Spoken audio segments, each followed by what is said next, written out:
at like 6 o'clock in the morning and deliver papers. Oh, God. Anyway.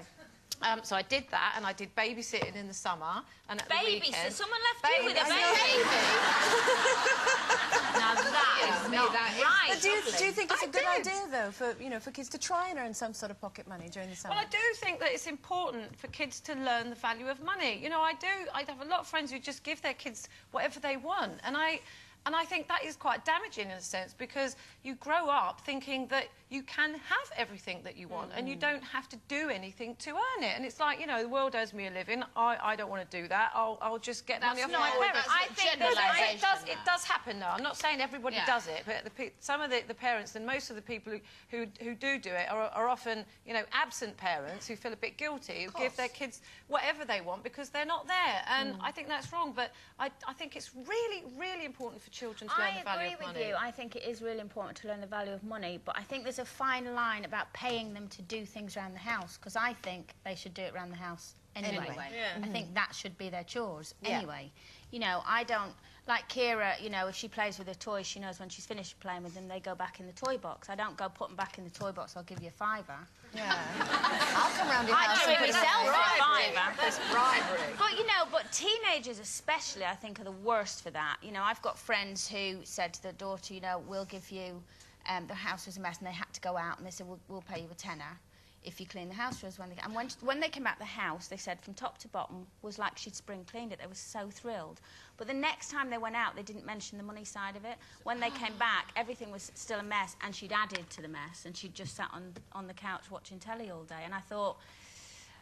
No, you know what I mean? She should be doing... I just think kids should do, you know, especially when they're older, it's kind of that, I'll help Mum out, you know, while she's out. Well, I think you start them young as well, so that to them it doesn't seem like a big deal. It's just something that gets done. I mean, Finley's only 6.5, and, you know, already he automatically, you know, takes his plate into the kitchen and puts it by the sink. I've just started trusting him to help putting things in the dishwasher, you know, and that sort of thing.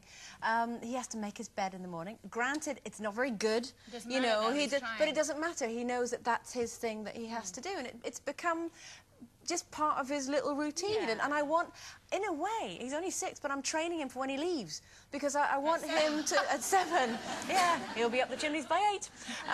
You know, I hate it in years to come, you know, and he gets a girlfriend or a wife or whatever, that he doesn't know the value of money. He doesn't know how to pull his weight around the house. You have to train him young. If he doesn't, then he'll be at home for the rest of his life, and you certainly don't want that, do you? Exactly. I have to say that I am absolutely useless. No. Whereas, yes, I must admit, yes, I know. But the thing is, you see, you have to think about it like this. Keely's grown up to be one of the nicest people I've ever met in my life, my daughter. She's kind, she's loving, she's gentle, she's everything, so I can't have been all bad. She is your daughter, so you would say that. Yeah. But I have to... No, the thing is, though, she did do... I mean, she worked in a health food shop when she was young. We had a restaurant, so she's a waitress then. But my dad always used to tell her that was a money tree at the bottom of the garden. And I think she kind of believed that. So did I, actually, but...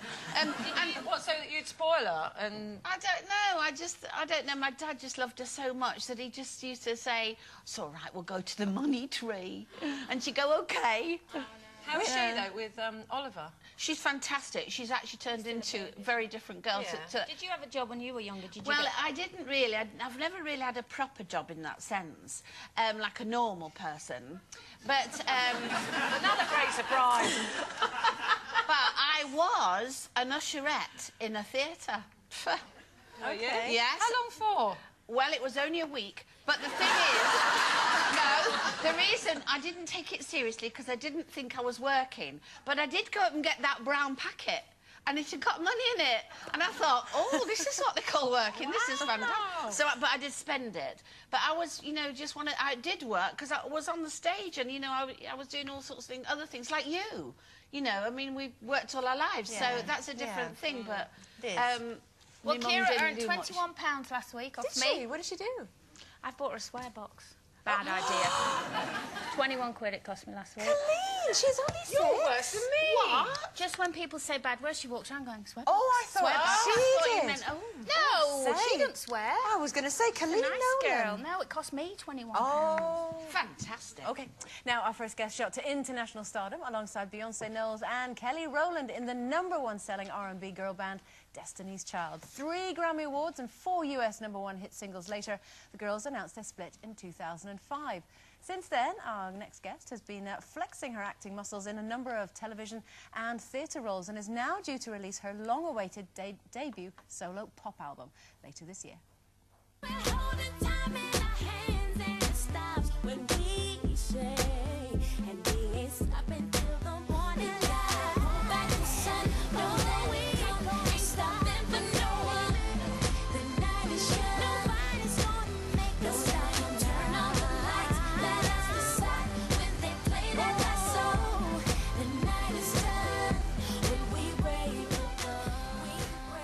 Please welcome Michelle Williams.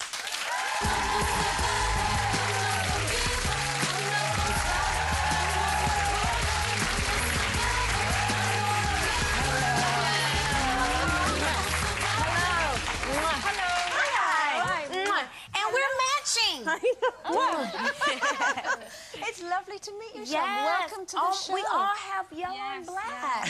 Oh, she doesn't, but she's mad. Yes, I'm on the Well, She's on another planet somewhere, that one. But don't let that put you off. Welcome, welcome, thank you so much for having me. Now, you looked so beautiful strutting down the street there. We were just saying, is there special lessons that you go to learn to walk like that? Well, Looking so cool. the music helps, you know, with the beat. We shot that video in Los Angeles. It was a night shoot. It was like a 16-hour shoot. And the song is titled We Break the Dawn. So I think they were trying to test me, right? You know, and we had to be done shooting by the time the sun came up. So post Destiny's Child, you've been doing a lot of, we've done a couple of gospel albums, haven't you? Yes. And now you're going back to, well, that's very sort of, I have to say, a bit Destiny's Child, isn't it? Yes, really? you know, and I'm excited because a lot of people knew me in the beginning doing R&B pop music, and gospel is still my first love. I mean, I grew up in the church, so the first time I had an opportunity to do a solo project, I decided to do a gospel album. But this time around, you know, I wanted to do something different. I'm never one that likes to stay doing the same thing. You know, I've done Broadway, you know, and now I'm doing this album. Who knows next what I'll be doing? I might be climbing. Why is it called Unexpected? Is it about, because, I mean, people think you're probably, out of the three of you, quite serious, a serious performer. What's the unexpected part of that? Unexpected. I guess this whole journey, my life has been unexpected. But I just didn't know that I would go in this direction on this album. I started working on this album 2 years ago. Yeah, and it was an R&B album. It was great. It was actually, it's a whole album. I could release it next year if I wanted to. And I let my mother listen to the album, and she was like, Oh no, were you really disappointed? Because you want your mum to be you know what? excited. She said, honey, it's all right, but you don't have anything on here for people to dance to. Yeah. So I was like, are you challenging me? So I went back in the studio, and before you knew it, I did all new dance songs. So that's why the album, I titled it Unexpected, because they said if you had to sum up your album in one word, what would you say? And I said, You should have done it in 3. Mother knows best. I know, and you know what, let me tell you something. Teenagers out in the world, Mother knows best. They're not gonna She listen. really does, about relationships, about your friends. My album, my mother has known, you know, mothers know best. You know, we as children think that, you know, they just want to keep us from having fun. No, they want us to have fun, but if they think it's going to be something destructive, you know, to our life in the end, you know, then listen to your mom. And did your mum instill in you, you know, the value of money, the value, you know, the power of doing chores and earning and this sort of thing? Oh my God. When I was just watching Sweet 16, the Super Sweet 16 show, and I was like, maybe if my parents had the money like that, I don't know what they would have done. But I didn't get money for chores.